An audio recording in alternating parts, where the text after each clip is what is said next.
Good morning, batch.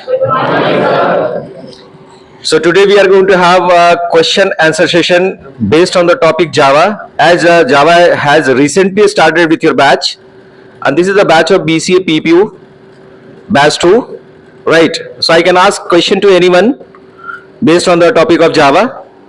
Here, so get ready for your turn, and you have to answer accordingly and appropriately, right?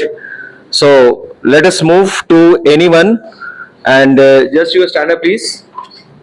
Introduce yourself, and then my question is, in Java, as a feature of Java, you have to explain how the Java is simple programming language and it is architecture neutral. Just justify that in your way. Talking about simple Java syntax are very clear and simple to understand for new beginners also. Sun Microsoft has stated that they have removed various complex problems like operator overloading to make it simple for the new beginners.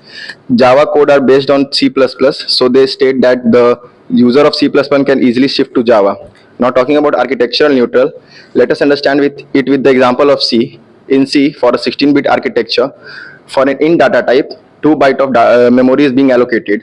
But as it goes to 64-bit architecture, it takes 4 bytes of memory. But Java is totally different from it because Java is architecture neutral. Either it be 16-bit or 64-bit, it will allocate 4 bytes of memory in the memory location for the storage.